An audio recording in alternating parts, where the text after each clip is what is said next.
When I first saw Awaysis, I was excited. It looked like a colorful dungeon crawler with interesting characters and built-in multiplayer. My original plan was simple: get Dre involved, jump into the demo together, and run through the chaos like we normally do. Unfortunately, some gnarly virus decided to absolutely ruin the plan. I probably could have waited until I felt better, but instead I rolled greed. I loaded up the demo solo and decided to see what Awaysis is all about. Awaysis is being developed and published by Team Awaysis, an indie studio focused on cooperative action games with physics-driven combat. The game leans heavily into multiplayer chaos and interactive environments, where the physics system plays a major role in how combat unfolds. It's designed so that fights feel dynamic, unpredictable, and a little bit ridiculous in the best possible way. As far as the story goes, Awaysis takes place in a mystical world filled with floating islands, dangerous ruins, and strange enemies. Players take on the role of adventurers exploring the fragmented world, rescuing captured allies, and fighting through enemy-infested dungeons. As you progress, you recruit characters who can later join you in multiplayer runs, turning what starts as a solo adventure into a cooperative dungeon crawling experience. Now, the game describes itself as a hack-and-slash multiplayer physics-based combat game, but don't go expecting just to be puzzles. There are some puzzles, but honestly, a lot of the puzzle-like thinking actually happens during combat. I played using an Xbox controller, and the combat system is pretty interesting. Pressing the right bumper lets you perform a thrust attack, and if you hold it down, you can charge that thrust for extra impact. Meanwhile, the triggers handle directional swipes. The left trigger swings to the left, and right trigger swings to the right. Both of those can also be charged. This becomes important when fighting enemies with weapons, because the combat always turns into a quick thinking puzzle. If an enemy is running toward you holding a sword in their left hand, that means that their right side is open and less likely to block, so the smart play is to attack from the opposite direction. Now, I'm not saying it's easy to pull off in the middle of the fight, but it's definitely something to keep in mind. Most battles end up being a mixture of running around, charging attacks, and trying not to fall off the edge of the map. If you focus too hard on the enemy's sword placement, you might end up accidentally walking yourself right into a hole. And yes, there are a lot of holes.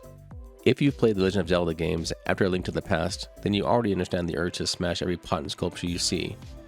Awaysis absolutely taps into that smash instinct.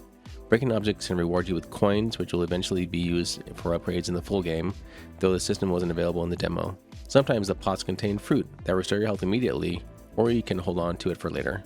But you do have to be careful when smashing things, because the main character honestly feels like they're wearing ice skates the entire time. Movement is extremely slippery, so there's a very real chance you'll slide yourself right off the edge of a platform. Luckily, falling off the edge isn't the end of the world. If you fall into a pit, lava, or off the map, the game simply respawns you nearby. The only time you get sent back to the beginning of an area is when an enemy actually defeats you. At one point, I picked up something that granted an additional respawn, but the action was moving so quickly I honestly didn't see. Since this is a demo, only 3 levels are available, so enemy variety is a little limited. During my run, I encountered basic enemies that attack with fists, some sword users, and one magic-based enemy that use fire attacks. What's interesting is that some enemies first appear as boss fights, but after defeating them, they later return as normal enemies in the next area.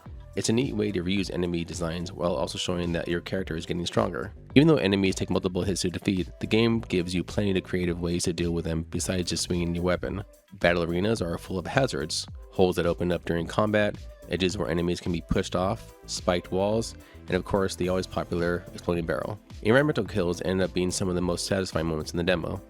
At the end of each level, before you return to the world map where you select stages, you're rewarded with a piece of equipment. Sometimes it's a new weapon, sometimes it's armor. Personally, I'm not sure I love that this happens only at the end of a level. I'd prefer being able to upgrade gear before you enter the level or somewhat during the level. As it stands, it feels like the enemies in the next stage scale up right alongside you with your new gear, so the upgrade doesn't feel quite as impactful as it could. Now, earlier I mentioned puzzles, and I did encounter 2 during my playthrough. Both were physics-based challenges where I had to bounce a fireball off walls and angle so it would land inside of a glowing circle, which then would open up the door to the next area. The game actually provides helpful visual guides on the floor showing where objects need to move and how the ball should travel, so the puzzles aren't overly difficult. The real challenge came from the aiming indicator. The arrow showing the fireball's direction was pretty small, which made lining up the shot trickier than expected. The music throughout the demo was surprisingly calm. Whether I was walking around exploring or fighting enemies, the soundtrack stayed gentle and relaxed. It honestly reminded me of the music you hear when visiting a town in classic RPGs while browsing shops or preparing for your next quest. Overall, I had a good time with the Awaysis demo. I could definitely see the potential here, especially when it comes to playing with friends. That said, there are a couple things I'd love to see tweaked or explained more clearly. The constant ice skating feeling makes combat chaotic in a fun way, but it would be nice if thrusting into an object actually stopped your movement, instead of sending you drifting past it. I'd also like to see a bit more clarity on the items you pick up during the run. I understand this is just a demo, but when my character is eating mysterious fruit or picking up items mid-battle, it would be nice to know exactly what those things are doing. Still, even with those small complaints, the demo left me curious about the full game. The physics-driven combat, environmental hazards, and multiplayer focus all have the potential to create some really fun and chaotic moments, especially when playing with friends. And honestly, once Dre and I are both healthy again, this feels like exactly the kind of game we'd want to jump into together.